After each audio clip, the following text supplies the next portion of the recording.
Take the chisel of awareness. This is episode 7, dimension 3, which is external and internal objects. Welcome back. In the previous episodes, we have been gradually building the dimensions of seeing. We began with meeting the object. Before we can understand anything, we must first meet it. We discover that so often, instead of meeting reality directly, we immediately react to it, judge it, or interpret it. Meeting the object was our invitation to pause and encounter what is actually present. In the last episode, we explored the second dimension, awareness. We discovered that awareness allows us to recognize what is happening within us while life is happening around us. A thought appears, an emotion arises, a memory surfaces. Awareness allows us to notice these inner movements instead of being unconsciously carried by them. But today's episode raises another important question.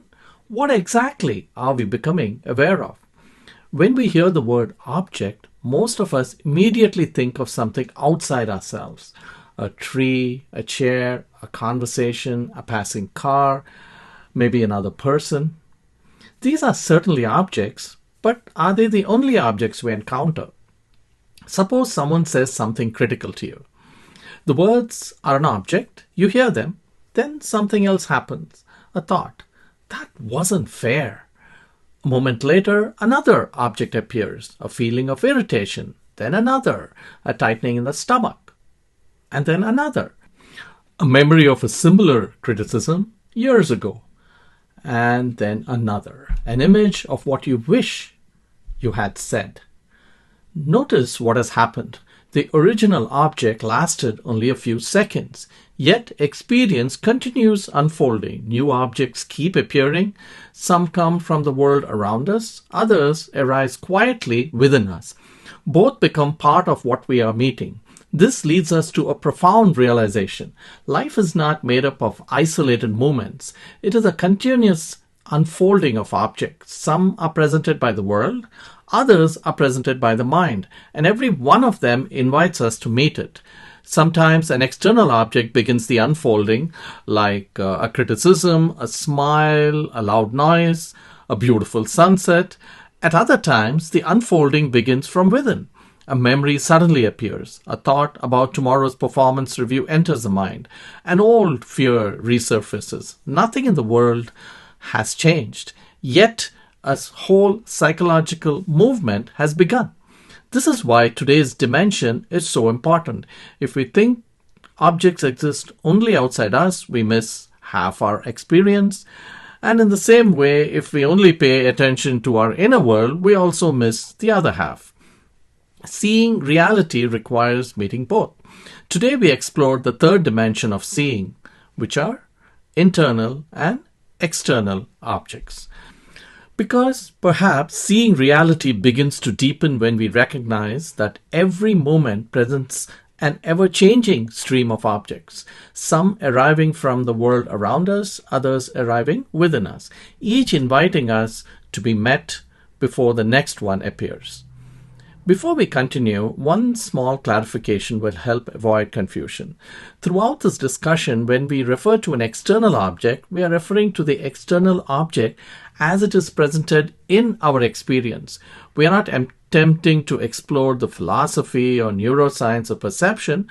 Our purpose is simply to distinguish between what originates in the external world and the additional internal objects such as thoughts, memories, emotion, images, and interpretation that arise in relation to it. This section is on what is an object. Before we go any further, we need to answer a simple question. What do we mean by an object? When most of us hear the word object, we think of something physical, a chair, a tree, a book, a cup, something we can see or touch. But in this series, we're using the word in a much broader sense.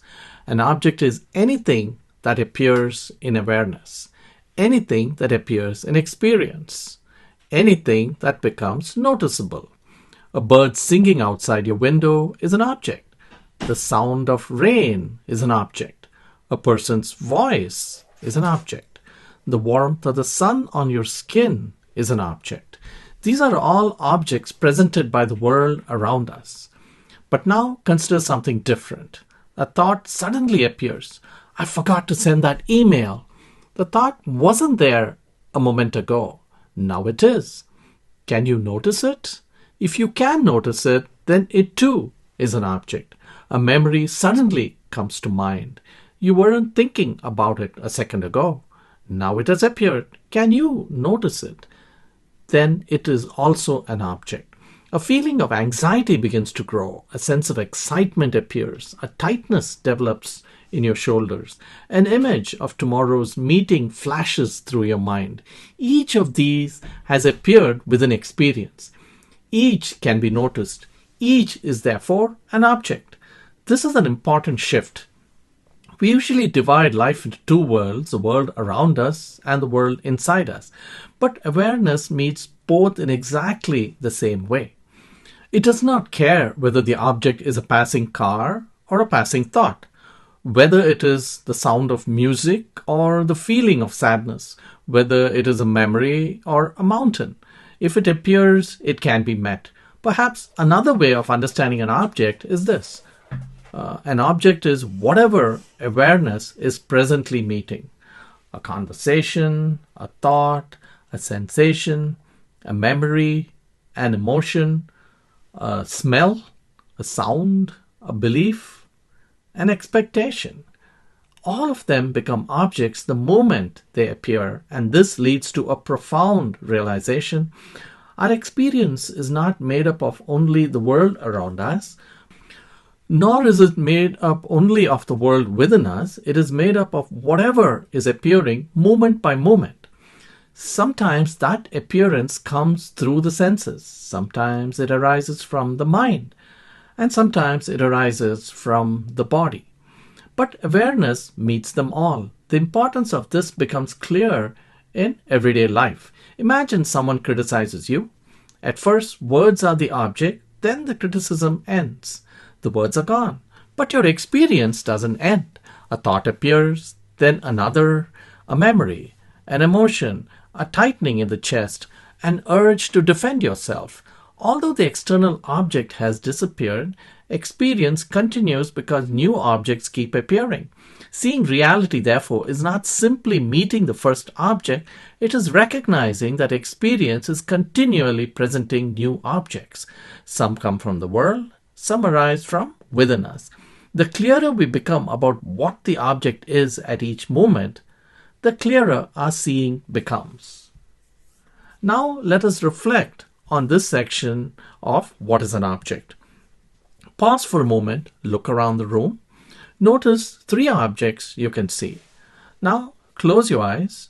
Notice these objects that appear within you. Perhaps a thought, a sensation, a feeling. Did you notice that both sets of objects could be observed? Perhaps the difference is not that one is an object and the other is not. Perhaps the only difference is where they appeared. And the takeaway from this section on what is an object is, an object is anything that appears in awareness. Some objects arise from the world around us, others arise within us. Seeing reality begins by meeting whatever appears, wherever it appears.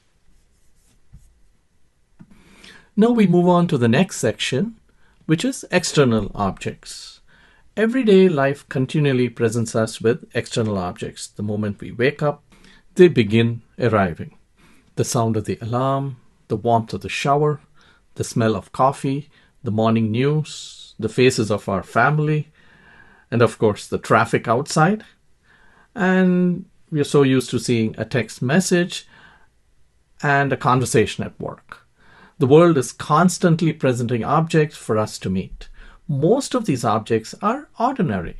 They simply appear and disappear. We hear a bird singing, we notice a tree swaying in the wind, we see a child laughing, a car passes by, rain begins to fall. None of these objects by themselves are a problem. They are simply part of reality unfolding around us. But not every external object leaves us unchanged. Some quietly disappear. Others capture our attention. A stranger smiles at us. Someone ignores us. A colleague criticizes our work. Our manager praises us. A driver cuts us off in traffic. A doctor delivers unexpected news. The object itself may last only a few seconds, yet what follows can continue for hours, if not days.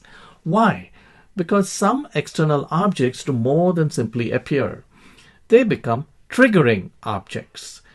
They begin an unfolding within us. Imagine someone says, "I don't think your idea will work." Those words are an external object. They enter through hearing. The sentence ends. The words disappear into silence. Yet your experience has only just begun.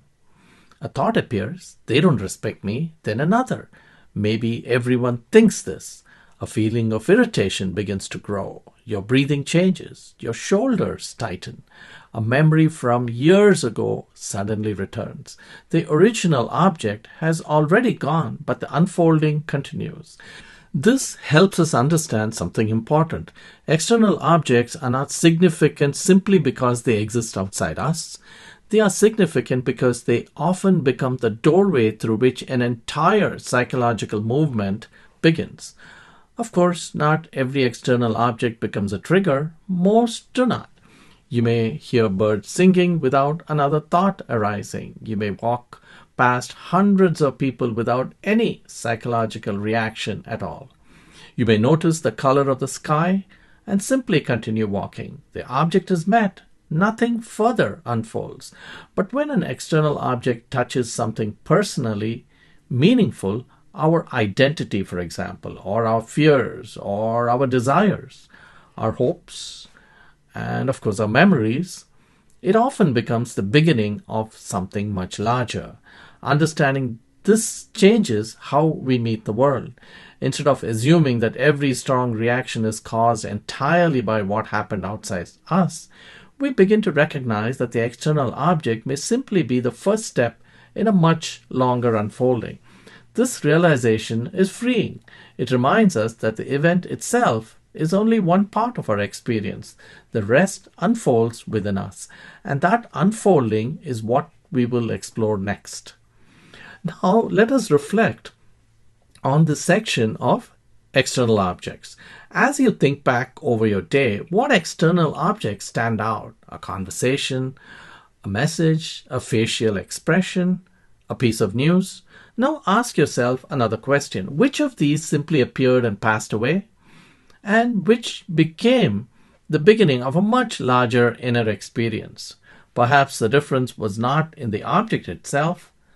Perhaps it was in what the object awakened within you. External objects are often the beginning of an unfolding rather than the whole experience. The takeaway from this section is that external objects are the events, people, and experiences presented by the world around us. Some simply pass through awareness, while others become triggering objects that begin an unfolding of thoughts, emotions, memories, and definitely sensations within us. Now we move on to the next section, which is internal objects. If external objects are presented by the world around us, internal objects are presented by the mind and the body. Unlike external objects, they cannot usually be seen by other people. Yet they are just as much a part of our experience. A thought appears suddenly, a memory comes to mind, an emotion begins to arise. A feeling of excitement grows, and a knot forms in the stomach. An image of tomorrow's meeting flashes through the mind. None of these existed in your experience a few moments ago. Now they are present. Each has become an object within awareness. This is one of the most important discoveries we can make. The mind is continually presenting objects. Sometimes they are quiet. Sometimes they are intense. Sometimes they arrive because of something happening around us. Sometimes they appear without any obvious external cause. Regardless of how they arise, they all become part of what we are meeting. Internal objects include everything the mind and body present to awareness. I'm going to go through a huge list of objects to give you a complete picture of what these can include.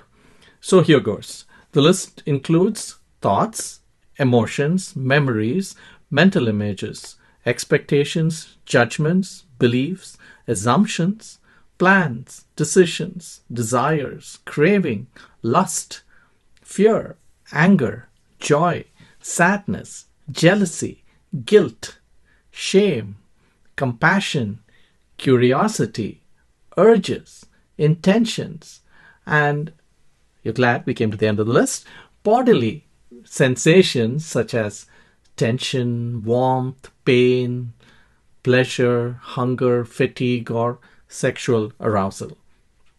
The list is not meant to be exhaustive. It simply illustrates the extraordinary variety of objects that arise within us every day. Notice something important.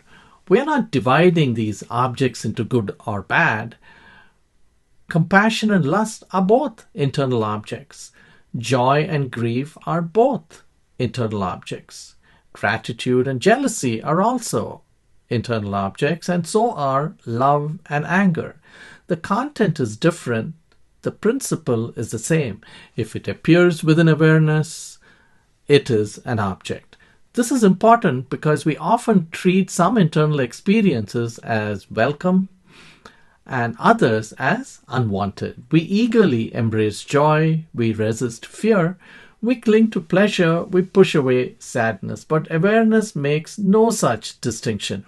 Awareness simply meets what is present, whether the object is pleasant, painful, or neutral, whether it is comforting or disturbing, and whether it is noble or embarrassing. It can be met. Another important characteristic of internal objects is that they often seem personal. When a thought appears, we usually say, I think. When fear appears, we say, I am afraid. When anger arises, we say, I am angry. We naturally experience these objects as being who we are. If we look carefully, we notice something interesting. Like external objects, internal objects also appear. They remain for a time, they change, eventually they pass away. You do not consciously choose every thought that enters your mind. Many simply arrive. You do not decide exactly when a memory will appear. It simply presents itself. An emotion can arise unexpectedly. A song begins playing in your mind without invitation. A feeling of anxiety appears before you have identified its cause. The mind continually presents objects just as the world continually presents objects. Recognizing this changes the way we understand our experience. Instead of seeing thoughts, emotions, and memories as something fundamentally different from the rest of reality, we begin seeing them as experiences that have appeared within awareness. They deserve to be met with the same openness that we bring to the sound of rain, the sign of a tree, or the voice of a friend. Perhaps this is the beginning of a profound shift. Instead of asking, why am I thinking this? Or why am I feeling this? We first recognize something simpler. A thought has appeared, an emotion has appeared, a feeling has appeared, a memory has appeared. The object has become visible. And once it has been seen, it can be met. So now let's move into the reflection on this section of internal objects. Take a quiet moment and notice what is happening within you. Is there a thought present, an emotion, a memory, a sensation somewhere in the body? Perhaps an expectation about what comes next. Notice that you did not have to create these experiences in order to observe them. They simply appeared. Can you meet each one without immediately judging it, resisting it, or following it? The single takeaway from this section on internal objects is internal objects are everything the mind and body present to awareness. Thoughts, emotions, memories, desires, fears, joys, bodily sensations, and countless other experiences continually arise within us. Whatever appears can be met, because if it appears in awareness, it is an object. Now we enter the section on triggering objects. We talked about triggering objects when we talked about external objects, but now we go into it in a little more detail. Up to this point, we have explored the many kinds of objects that appear in our experience. Some are presented by the world around us, others arise from within. Every one of these objects is simply an object that can be met by awareness. But there is another way of understanding objects, not by where they come from, but by the role they play. Some objects simply appear, remain for a while, and pass away. Others become the beginning of something larger. They give rise to another object. These are what we call triggering objects. A triggering object is not a special kind of object. It is any object that initiates an unfolding of experience. Sometimes the triggering object comes from the world around us, like a colleague criticizes your work. But a triggering object can also arise from within. You are sitting quietly when a memory suddenly appears. Perhaps it is a memory of a loved one or an embarrassing moment from years ago. Nothing has changed in the world around you, yet the memory immediately begins an unfolding. An emotion appears, then another thought, and the sequence continues. You are reading a book when a thought suddenly appears. My performance review is next week.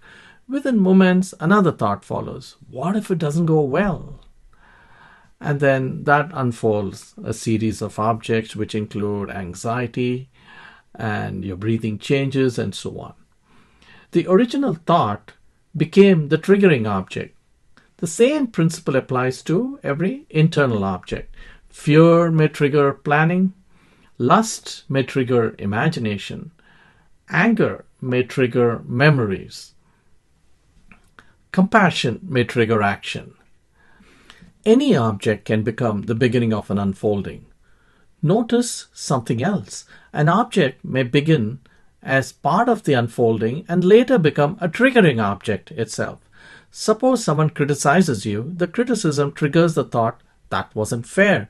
At first, the thought is simply another object in the unfolding. But a moment later, the same thought gives rise to anger. Now the thought has become the triggering object. The anger then awakens a memory. Now the anger has become the triggering object. The memory gives rise to another thought. Now the memory has become the triggering object. The roles are continually changing. Objects do not belong permanently to one category. They participate in a living movement. One object gives rise to another. That object gives rise to yet another. And the unfolding continues. This helps us understand why an experience can continue long after the original event has ended. The criticism lasted only a few seconds. The conversation is over. The other person has moved on. Yet the experience continues. Not because the criticism is still happening, but because new objects continue triggering one another within us. Perhaps this is one of the most important things to see. Life is not simply a series of events. It is a continual unfolding in which objects are constantly changing roles. An object that was once the result of another may, a moment later, become the beginning of an entirely new unfolding. And awareness allows us to witness this process as it happens. Now let us reflect on this section on triggering objects. Think of a recent experience that stayed with you long after the original event had ended. What was keeping the experience alive? Was it the original event? Or had thoughts, emotions, memories, and bodily sensations begun triggering one another? Can you begin noticing when one object becomes a trigger for the next? So now let us look at the single takeaway from this section on triggering objects. A triggering object is any object initiates an unfolding of experience. Whether it comes from the world around us or arises within us, any object can become the beginning of another movement. As awareness grows, we begin to see not only the objects themselves, but also how they continually trigger one another. Now, the next section is on pain and suffering. These are also internal objects, but we are going to go into this in a little more detail. Pain is immediate. Suffering is the continuation. Pain is a natural part of life. The body can get injured, a loved one can die, a relationship can end, a dream can fail, someone can reject us, we can lose our health, our work, or our home. Pain is the direct impact of these events. It belongs to being human. But pain is not the whole story. Very often, something else follows. Thought begins to speak. This should not have happened. Why me? I don't deserve this. I am broken. I am rejected. The original pain is now accompanied by a continuous stream of interpretations, resistance, memory, and anticipation. The event has passed. The pain may still be present, but suffering has now begun. Suffering is not simply pain. Suffering is pain sustained through thought. Thought returns to the event again and again. It compares the present with what should have been. It imagines different paths. It fears different futures. Gradually, the event becomes part of identity. Instead of, I experienced rejection, the mind begins to say, I am someone who is rejected. Pain has become personal. This distinction was beautifully illustrated by Buddha through the metaphor of the two arrows. The first arrow is unavoidable. Illness, loss, failure, physical pain, grief. No one escapes the first arrow. The second arrow is different. It is fired by the mind. It consists of resistance, self-judgment, resentment, fear, and the endless continuation of thought. The first arrow hurts. The second arrow keeps the hurt alive. Imagine John loses his job. The loss itself is painful. For a moment, there is disappointment, uncertainty, perhaps even fear. That is the first arrow. But then thought begins. I'm a failure. What will everyone think? I'll never recover. My career is over. Each thought deepens the original pain. The suffering is no longer coming from the losing of the job. It comes from everything thought has added to the loss. This does not mean that pain should be denied or suppressed. Pain deserves to be fully met. Grief deserves to be felt. Loss deserves to be acknowledged. The distinction is simply this. Pain belongs to reality. Suffering is what thought often builds upon that reality. As we move through this book, we will repeatedly encounter situations where the first arrow cannot be avoided. The question is not whether pain will arise. The question is whether the second arrow will be fired. Now let us reflect on this section on pain and suffering. Pain is a natural part of being human. We lose people we love, we become ill, we are disappointed, we experience physical pain, emotional pain, and obviously grief. None of these experiences are signs that something has gone wrong. But perhaps there is another movement that quietly follows. A thought returns, then another, a memory appears, an imagined future unfolds. A story begins to grow around the pain. The pain may still be present, but something else has joined it. The next time you experience pain, there is no need to push it away or hold on to it. Simply notice it. What belongs to the pain itself and what appeared afterwards. You may discover that they are not the same. Now let's look at the single takeaway from this section on pain and suffering. Pain is part of life. Suffering often grows through the unfolding of the internal objects that follow. Seeing the difference is the first step towards seeing our experience more clearly. The next section is on the unfolding of objects. If we look carefully at our experience, something remarkable begins to reveal itself. Experience is not made up of isolated objects that simply appear and disappear. It is a living unfolding. Objects arise, objects change, objects give rise to other objects. This unfolding is happening continuously, whether we notice it or not. Imagine standing beside a river. The river is never still. The water is always moving. Every moment, new water arrives while old water continues downstream. Yet we naturally refer to it as one river. Our experience is very much like this. Objects are continually appearing. Some come from the world around us, others arise within us. Some remain only briefly, others linger. Some quietly fade away, others grow stronger before disappearing. Experience is not a collection of separate moments, it is a continuous movement. Imagine someone criticizes you, the words are heard, that is the first object. Almost immediately another object appears, that wasn't fair. A feeling of irritation follows, then a tightening in your chest, then a memory of another criticism years ago, then an image of what you wish you had said, then an urge to defend yourself. One object gives rise to another. The unfolding has begun, but something even more interesting is happening. The objects themselves are changing. The irritation is not exactly the same irritation from one moment to the next. It may begin as mild annoyance, then grow into frustration, then become anger. A few minutes later, it may soften into disappointment. Eventually, it fades away altogether.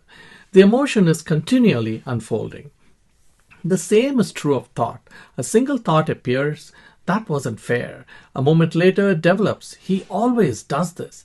Then nobody appreciates me. Then perhaps I should leave this job. The original thought has not remained still. It has unfolded into something much larger. Even our bodily sensations are constantly changing.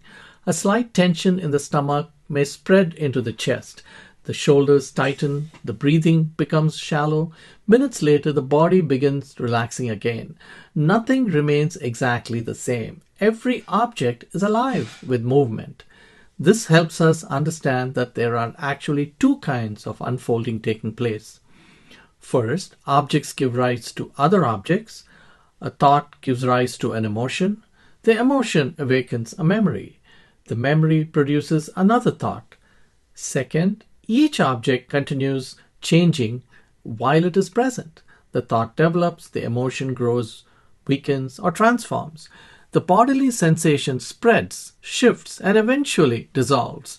Experience is therefore not a chain of fixed objects. It is a living network of continually changing objects.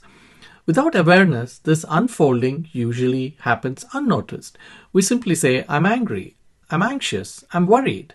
The unfolding becomes one solid experience. But with awareness, something remarkable becomes possible. Instead of seeing one overwhelming state, we begin seeing the movement itself. A thought has appeared, now it has changed. An emotion has arisen, now it is becoming stronger, now it is softening. A memory has appeared, now another has taken its place. The unfolding becomes visible. Awareness does not freeze experience, it watches experience move. And something often happens when movement is clearly seen. The unfolding begins to lose some of its momentum. Not because awareness is trying to stop it, not because we are suppressing anything, but because unconscious continuation has been interrupted by seeing. Perhaps this is one of the greatest gifts of awareness. It does not prevent objects from arising, it allows us to witness their unfolding. We no longer experience life as a series of fixed psychological states. We begin experiencing it as a living movement that is constantly changing from moment to moment. And when we begin seeing that movement clearly, we discover something else. Nothing remains exactly as it was. Every object is already changing. Every moment is already becoming something new. Now let us reflect on this section of unfolding of objects. Think about the last time you were angry. Was your anger exactly the same throughout the experience? Or did it change? Did it become stronger? Did it awaken memories? Did it turn into disappointment? Did it eventually soften? Now think about a single thought that stayed with you for hours. Did that thought remain unchanged? Or did it grow into new thoughts, new emotions, new memories, and new stories? Perhaps experience is not made of fixed objects at all. Perhaps it is made of objects that are continually unfolding and transforming. Now let us look at the single takeaway from this section on the unfolding of objects. Experience is a living unfolding of objects. Objects continually give rise to other objects, and each object itself is constantly changing. Awareness allows us to witness this movement, revealing that our inner life is not fixed, but continuously unfolding from moment to moment. This section is on observing the river of objects. Throughout this episode, we have discovered that life continually presents us with objects. Some arrive from the world around us, some arise within us. Thoughts, emotions, memories, sensations, beliefs, expectations, images, external events. Each appear, each of them change, and each eventually pass away. If we look carefully, our experience begins to resemble a river. Awareness is not the river. The river is the continual movement of objects passing through awareness. Nor is the riverbank a permanent self or separate observer. It is simply a metaphor for the quiet vantage point from which awareness meets each object as it arises and gives way to the next. Like water flowing downstream, one object gives way to another. A sound gives way to a thought. The thought gives rise to an emotion. The emotion awakens a memory. The memory produces another thought. An external event enters. A bodily sensation follows. The river never stops moving. It is the current of perpetual replacement. Most of the time, we do not realize we are in the river. We simply become whatever object has captured us. A criticism appears and soon we are carried away by anger. A memory appears and we are carried into the past. A worry appears and we are carried into the future. Without noticing it, we drift wherever the current takes us. This is the ordinary movement of the mind. Awareness offers something different. It is like recognizing the riverbank as your natural vantage point. You do not build the bank, you simply rest there. The river continues flowing. Nothing has been stopped. Thoughts still arise. Emotions still change. Memories still appear. External events continue unfolding. But from this vantage point, something becomes possible that was difficult while we were being carried away by the current. We can now watch the river. We begin seeing one object arise. It remains for a while, then almost imperceptibly it gives way to another. A thought begins an emotion, the emotion becomes a memory, the memory becomes another thought. Nothing is static. The river is always flowing. A thought replaced by an emotion, replaced by a sensation, replaced by another thought, replaced by a memory, replaced by a sound, and also replaced by yet another emotion.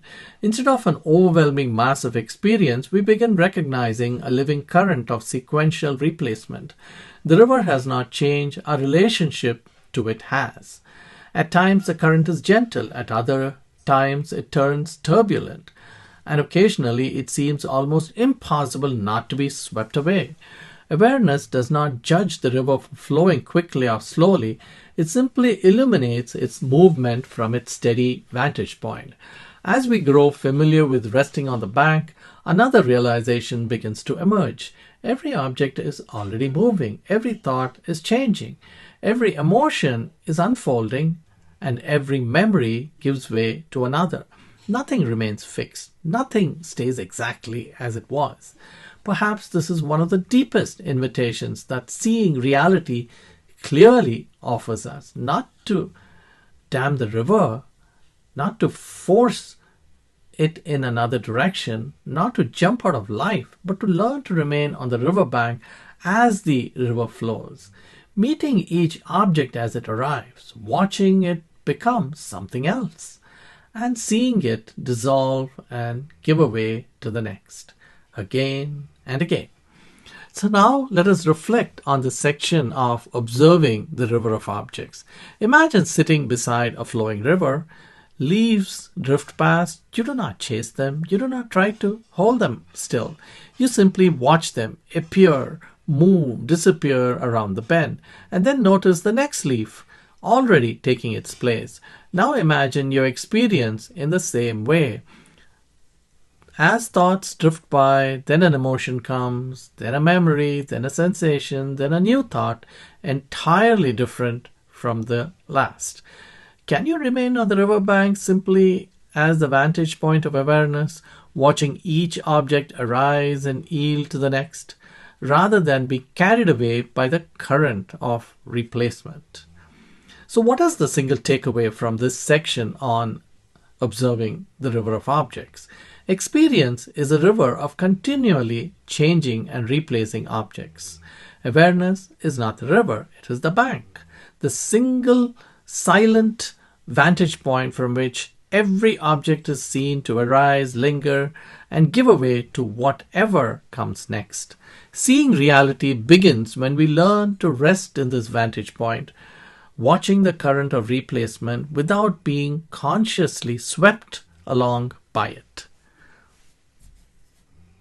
Now we have reached the conclusion of this episode. Throughout this episode, we have discovered that our experience is far richer than we often realize. We begin by asking the simple question, what is an object? We discovered that an object is anything that appears in awareness. Some objects originate in the world around us, others arise within us. Thoughts, emotions, memories, mental images, beliefs, expectations, sensations from the body, and desires. Each becomes part of what we are meeting. We then discovered that some objects become triggering objects, giving rise to an unfolding of further thoughts, emotions, memories, and bodily sensations. Experience is not made up of isolated movements. It is a continuous flow, a living unfolding of objects. One object gives rise to another. Each changes, each eventually passes. And throughout this unfolding, awareness has a simple but profound role: to meet whatever is present, whether the object is pleasant or painful or neutral, whether it comes from the world around us or from within, whether it lasts a moment or continues for hours. Whatever appears can be met. Perhaps one of the greatest shifts in seeing reality comes from recognizing that we are rarely meeting only the external world. We are also meeting everything the mind presents in response to it. The more clearly we distinguish between what is being presented by the world and what is being presented by the mind, the more clearly we begin to understand our experience. The distinction does not separate us from life.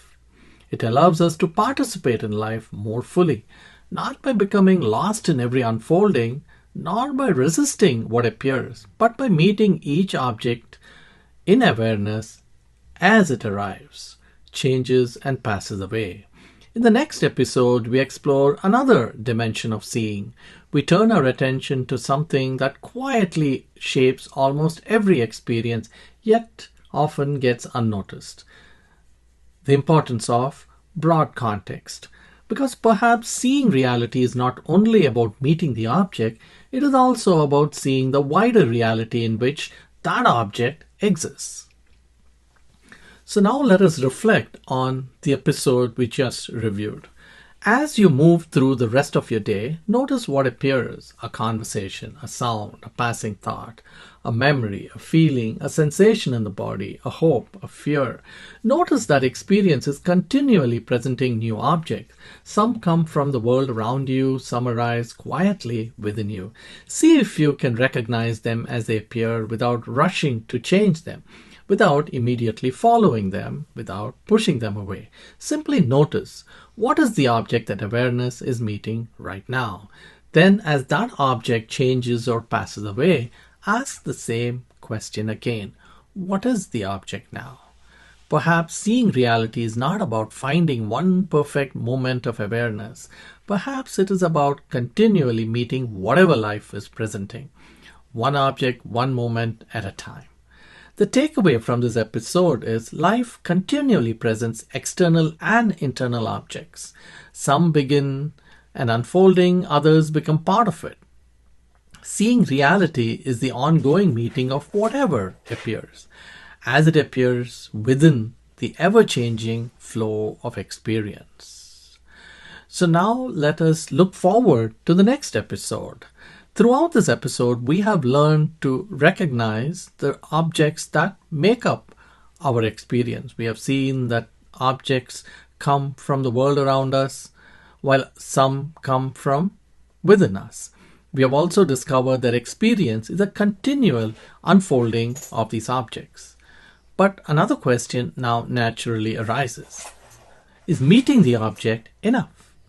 Suppose two people witness exactly the same event, both meet the same object, yet they arrive at completely different conclusions. How is that possible?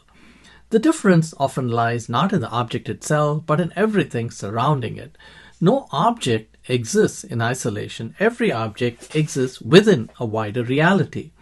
A person's words belong to a larger conversation. A single action belongs to a larger story. A difficult decision belongs to a larger set of circumstances.